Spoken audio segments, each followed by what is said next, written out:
नमस्कार प्यारे बच्चों।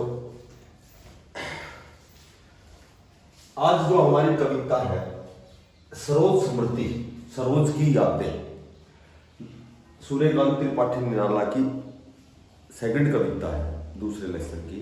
पहली कविता हमने पढ़ी थी गीत गाने दो मुझे, ये दूसरी कविता है सरोज स्मृति। सरोज की स्मृति निराला जी को कब होती है? जब उसकी पुत्री, ये उसकी पुत्री थी निराला जी की, जब इसकी मृत्यु हो जाती है, देहावसान हो जाता है, तो वह बड़ा खिन्न और दुखी होता है। तब वह सरोज के विवाह को याद करता है। जब सरोज का, इसकी पुत्री का विवाह हुआ था, उसी के ऊपर इसने ये कविता लिखी है।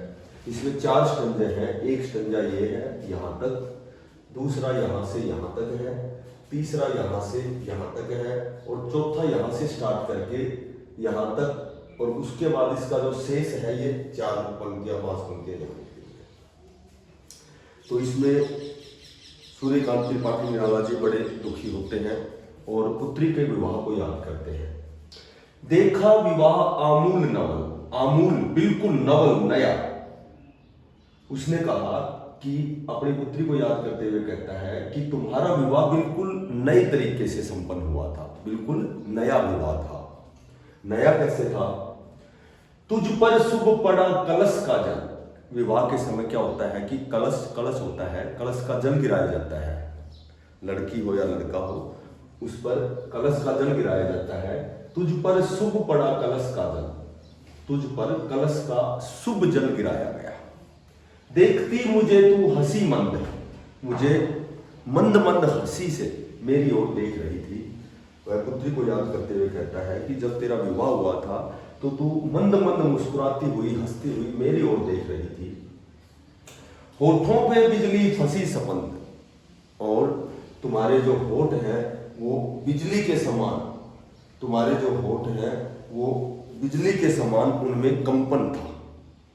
स्पंद, कंपन, बिजली के समान तुम्हारे होठों में ऐसा प्रतीत होता है जैसे बिजली का कंपन हो। उर में भर झूली छवि सुंदर, उर होता है हृदय, हृदय, हृदय में भर झूली छवि सुंदर। तुम्हारे हृदय में तुम्हारे प्रियतम की सुंदर छवि झूल रही थी। तुम्हारे हृदय में जब तुम्हारा विवाह हो रहा था तो तुम्हारे हृदय में तुम्हारे जो प्रियतम था उसकी सुंदर छवि झूल रही थी। प्रिय की ऐशब्द, ऐशब्द जिसको शब्दों द्वारा व्यक्त नहीं किया जा सकता। कैसे? जो तुम्हारी खुशी का समय था, जो तुम्हारे प्रियतम की सुंदर छवि तुम्हारे हृदय में झूल रही थी, उसको तुम शब्दों द्वारा व्यक्त नहीं कर सकते थे। ऐशब्द शब्दों द्वारा व्यक्त न किया जा सके, अनिवर्चनीय बोलते हैं इसको। ऐशब्द जिसको शब्दों द्वारा, यानी कि तुम उसको अभिव्यक्त नहीं कर सकती थी। श्रृंगार मुखर, मुखर तुम्हारे श्रृंगार से मुखरित हो रहा था। यह है मुझे तुम्हारे श्रृंगार से तुम अभिव्यक्त कर रही थी, मुखरित हो रहा था, लेकिन शब्दों से तुम उसे उसका बखान नहीं कर सकती थी। तू खुली एक उच्छ्वास संग, उच्छ्वास, उच्छ्वास होता है कि ऊपर से निकाला गया या छोड़ा गया सांस। जब हम ऊपर से सांस निकालते हैं, सांस को छोड़ते हैं, तो उसकी जो मोनो एक्टिंग होती है, ऐसा लगता है कि कुछ कहना चाह रहा है। जब हम ऊपर से ऐसे सांस लेते हैं तो इसका मतलब यह है कि हम कुछ कहना चाहते हैं लेकिन कह नहीं सकते। तो तू खुली एक उच्छ्वास संग, तुम मुझे कुछ कहना चाहती थी, अर्थात तुम्हें पता, निराला जी की पत्नी की मृत्यु भी हो जाती है और पुत्री की मृत्यु भी हो जाती है। तो जब पुत्री का विवाह होता है तो वह शब्दों से कुछ कहना चाहती, वो कुछ न कुछ कहना चाहती थी। ऊपर सांस को निकाल कर या छोड़ करके ऐसा महसूस होता था कि वो कुछ कहना चाहती थी, अर्थात उसे अपनी माँ का अभाव दिखाई दे रहा था। माता नहीं थी, माता की उसकी पहले ही मृत्यु हो चुकी थी। विश्वास से स्तब्ध, विश्वास से बंधा हुआ, उसके भाव होते हैं। विश्वास स्तब्ध होता है कि जब हमें किसी के गुणों का निश्चय हो जाता है तो उसके प्रति जो हमारे मन में भाव होते हैं उसे विश्वास स्तब्ध बोलते हैं। बंद अंग अंग, उसके अंग में विश्वास भरा हुआ था। नत नैनों से आलोक उतर, नत झुके हुए नैनों, झुके हुए आंखों से आलोक उतर रहा था, प्रकाश उतर रहा था। कांपा अधरों पर थर थर थर, और उसके होठ कांप रहे थे, थर थर उसके होठ कांप रहे थे, अदर अदर होते होठ। देखा मैंने वह मूर्ति दीप्ति, मैंने उस समय जब विवाह के समय की उस मूर्ति, उस दीप्ति को मैंने जब देखा, उस मूर्ति को मैंने देखा, उसका श्रृंगारित जब मैंने रूप देखा, तो मेरे बसंत की प्रथम गीत, ऐसा महसूस हुआ कि यह मेरे बसंत की प्रथम गीत, यह मेरे बसंत का प्रथम गीत है, अर्थात यह मेरे सुखद क्षणों का प्रथम गीत है।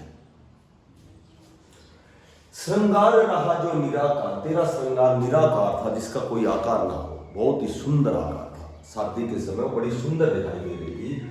श्रृंगार रहा जो निराकार, उसका जो श्रृंगार था वह निराकार था, उसका कोई आकार नहीं था। रस कविता में उच्छ्वसित धार, यानी कि कविता का यही रस था, इस कविता का यही रस था, उसका जो श्रृंगारित सौंदर्य था वही दिखाई दे रहा था, उस कविता का यही रस था। गाया स्वर्गीय प्रिया संग भरता प्राणों में राग रंग, उससे अपनी पत्नी की, स्वर्गीय पत्नी की याद आ गई कि उसने भी अपनी पुत्री को जब उसका श्रृंगारिक रूप देखा तो उसे अपनी स्वर्गीय पत्नी की याद आई कि उसने भी अपनी प्रिया के संग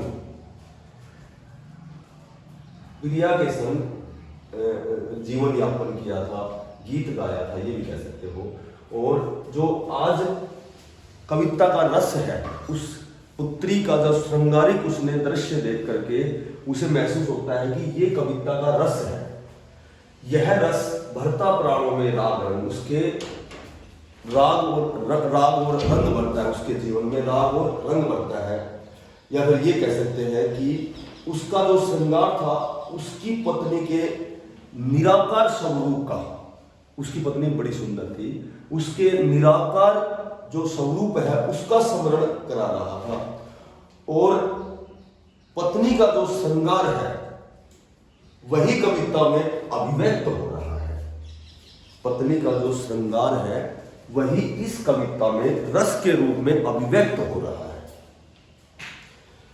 और ये कह रहा है, कवि कहता है कि गाया स्वर्गीय प्रिया संग भरता प्राणों में राग रंग, कैसे यह रस मेरे प्राणों में प्रिया के साथ बिताए गए, गाया गया या बिताया गया कह सकते हो, प्रिया के साथ बिताए गए राग रंग को भरता है, राग रंग को भरता है।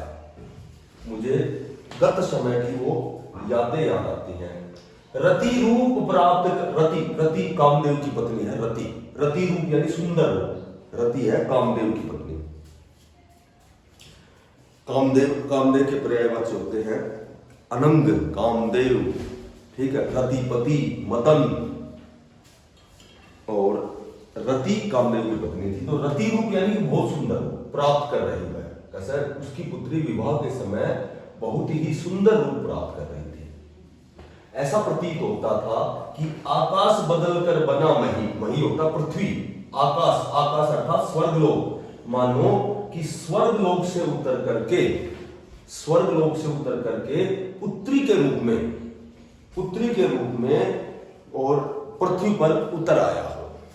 मही होता पृथ्वी, मानो आकाश अर्थात स्वर्गलोक से उतर करके पुत्री के रूप में वह पृथ्वी पर उतर आया हो।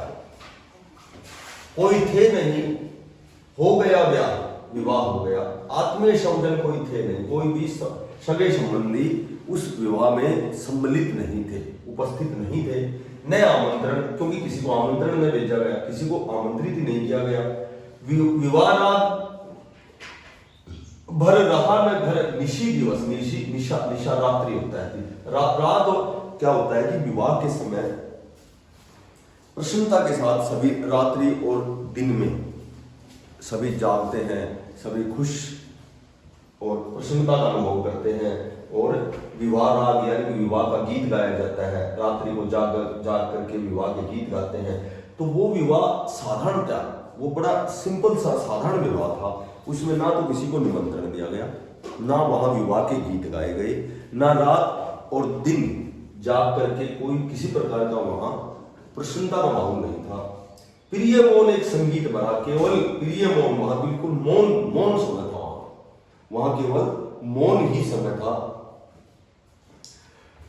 वहां क्या हुआ कि एक संगीत भरा नवजीवन के स्वर पर उतरा। केवल एक संगीत की जो वेला है, संगीत का जो संगीत लहरी है, वह इस नवयुगल को नवजीवन के लिए, वह नवयुगल को नवजीवन के लिए, और पूरा जो वहां का वातावरण था वो बिल्कुल मौन था। कहने का मतलब यह है कि एक शांत वातावरण था। इस मौन में केवल एक संगीत लहरी थी, जो एक संगीत लहरी थी जो इस नवयुगल को नवजीवन के लिए आवश्यक थी। मां की कुल शिक्षा मैंने दी। अब निराला जी अपनी पुत्री के विवाह के बाद में जब दुखी होते हैं तो वे कहते हैं कि मां की कुल शिक्षा मैंने दी। जो भी कुल शिक्षा माता देती है, तुम्हें पता है कि बच्चे के लिए सबसे पहली पाठशाला तो उसका परिवार होता है, और बच्चे के लिए जो पहला अध्यापक होता है वो माता होती है। जो माता उसमें संस्कार डालती है, उसके बाद बच्चा 5 या 6 साल के उपरांत ही विद्यालय में जाता है। उससे पहले जो कुछ भी वो सीखता है तो वो माता से सीखता है। तो बच्चे का जो प्रथम अध्यापक होता है वो माता होती है। तो माता की कुल शिक्षा मैंने दी। जो माँ जो तुम्हें शिक्षा देनी चाहिए थी वो शिक्षा तुम्हें मैंने दी है। कुल शिक्षा होती है जो प्रारंभिक शिक्षा होती है, जो प्रथम अध्यापक द्वारा बच्चे को दी जाती है। पुष्प सेज तेरी स्वयं रची, और तेरे विवाह के उपरांत जो सेज जो सैया है, जो फूलों की जो सैया सजाई जाती है, वो मैंने स्वयं सजाई थी। सोचा मन में वह शकुंतला, पर पाठ अन्य यह अन्य कला। उसने अपनी पुत्री की तुलना शकुंतला के साथ की है। कर्ण ऋषि था, कर्ण ऋषि की पुत्री थी शकुंतला। तो जब शकुंतला का विवाह हुआ था तो उसकी पत्नी उसे छोड़कर चली गई थी। तो जब उसका विवाह हुआ था तो उसके विवाह के समय उसकी माता वहां उपस्थित नहीं थी। तो उसकी तुलना अपनी पुत्री के साथ की इसने कि सोचा मन में वह शकुंतला, पर पाठ अन्य यह अन्य कला। ऐसे, लेकिन वो घटना दूसरी थी और ये घटना दूसरी है, क्योंकि शकुंतला की जो माता थी वो तो स्वयं उसे छोड़कर चली गई थी, पर पाठ अन्य यह अन्य कला। लेकिन वो घटना दूसरी थी कि उसकी माता उसे स्वयं छोड़कर गई थी। लेकिन सरोज, जो मेरी पुत्री सरोज है, इसकी माता का असमय निधन हुआ है, देहावसान हुआ है, मृत्यु हुई है। कुछ दिन रह गए, शादी विवाह के बाद कुछ दिन घर रह करके तू फिर समूह, फिर प्रसन्नता पूर्वक बैठी नानी की स्नेह को, अपने ननिहाल चले गई, अपनी नानी की स्नेह की गोद में वहां बैठ गई जाकर के।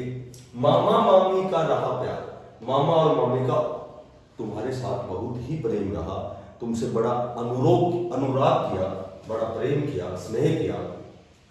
बर जलद धरा को जो अपार, जिस प्रकार पृथ्वी को बादल जल से भर देते हैं, वे ही सुख दुख में रहेगा। वो जो मामा और मामी थे वे ही तुम्हारे सुख दुख में व्यस्त रहे, निहित रहे। न्यस्त होता है निहित, किसी चीज का वहां सम्मिलित होना। तेरे हित सदा समस्त होता, और वे सदा तेरे हित के लिए ही कार्य करते रहे, हमेशा तेरे हित के लिए ही वे हमेशा तेरा साथ देते रहे, तेरे सुख दुख में हमेशा वे निहित रहे। वह लता वही की जहां कली, तुम वहां की कली थी, तू खिली स्नेह से हिली पली, और स्नेह से पली बड़ी वही लता बनी। और अंत भी उसी गोद में शरण, अंत भी उसी मोद में शरण, ली मुंडे दृढ़ वर महामरण, दृढ़ आंखें मुंड ली तुमने, यानी कि तुम्हारा जो देह अवसान था वही ननिहाल में ही हुआ था। उसी गोद में तुमने वही वहां मृत्यु का वर्ण वही किया था तुमने, वही तुम्हारा देहावसान हुआ था, वही तुम्हारी मृत्यु हुई। मुझ भाग्यहीन की तू संबल, संबल होता सहारा, मेरे भाग्यहीन की, इस अभाग्य व्यक्ति का तू ही सहारा थी, क्योंकि पत्नी की मृत्यु तो असमय हो गई थी, और उसके बाद तू ही मेरा सहारा थी। मैं मुझ भाग्यहीन की तू ही सहारा थी। युग वर्ष बाद जब हुई विकल, आज मैं कई वर्षों के बाद मैं विकल व्याकुल हूं, आज मैं कई वर्षों के बाद व्याकुल हूं। दुख ही जीवन की कथा रही, मेरे जीवन की कथा केवल दुख ही था, यानी कि दुख मेरे जीवन की कथा है। क्या कहूँ आज जो नहीं कही, मैं आज तुम्हें क्या कहूँ जो मैंने कभी नहीं कहा। हो इसी कर्म पर वज्रपात, चाहे आज मेरे समस्त कर्म इसी कर्म पर, मेरे कर्म वज्रपात हो जाए, भ्रष्ट हो जाए, मेरे कर्म भ्रष्ट हो जाए। यदि धर्म रहे न तो सदा सा, लेकिन यदि मेरे साथ धर्म रहेगा, यदि मेरे साथ धर्म है, इस पथ पर मेरे कार्य सकल, तो इस मार्ग पर मेरे सकल मानी सारे, मेरे सारे कार्य चाहे नष्ट हो जाए, चाहे मेरे, यदि धर्म मेरे साथ है तो मेरे सारे कार्य उसी प्रकार नष्ट हो जाएं। किस प्रकार? हो भ्रष्ट शीत के से सतदल, शीत सर्दी के, सतदल कमल होता है, जिस प्रकार अत्यधिक सर्दी के कारण कमल के जो पुष्प होते हैं वे नष्ट हो जाते हैं, उसी प्रकार चाहे मेरे सारे कर्म नष्ट हो जाएं, मेरे सारे कार्य नष्ट हो जाएं, मेरे सारे कार्य, यदि धर्म मेरे साथ है तो चाहे मेरे सारे कार्य नष्ट हो जाएं, चाहे मेरे सारे कार्य नष्ट हो जाएं, चाहे मेरे सारे कर्म भ्रष्ट हो जाएं। किस प्रकार? जिस प्रकार अत्यधिक सर्दी के कारण, यहाँ ये है ना, शीत तो बुरा है, ये एक शीत नहीं आएगा, ये जल्दबाजी में शीत लिखा गया। वो भ्रष्ट शीत के से सतदल, सतदल होता कमल का पर्यायवाची है, शीत मानी अत्यधिक सर्दी के कारण, सर्दी के कारण जिस प्रकार कमल के जो पुष्प होते हैं वो नष्ट हो जाते हैं, उसी प्रकार से मेरे जीवन के सारे कर्म भ्रष्ट हो जाए, मेरे सारे कार्य नष्ट हो जाए। कन्यागत कर्मों का अर्पण, हे पुत्री, कन्या यानी अपनी पुत्री को संबोधित कर रहा है, हे पुत्री, गत बीते हुए कर्म, यानी कि मेरे सभी कर्मों का अर्पण, मैं मेरे सारे कर्म तुझे अर्पित करता हूँ, करता हूँ, और मैं अर्पित करते हुए तेरा तर्पण करता हूँ। अर्थात जीवन के मेरे सभी जितने भी अच्छे कर्म हैं, जीवन के जितने भी मेरे जितने भी अच्छे कर्म हैं, उन सभी शुभ कर्मों का फल तुझे प्राप्त हो। मैं ये प्रार्थना करता हूँ कि मेरे जीवन के जितने भी अच्छे कर्म हैं वे मैं तुझे अर्पित करता हूँ, मेरे जितने भी अच्छे कर्म हैं, शुभ कर्म हैं, उसका फल केवल तुम्हें प्राप्त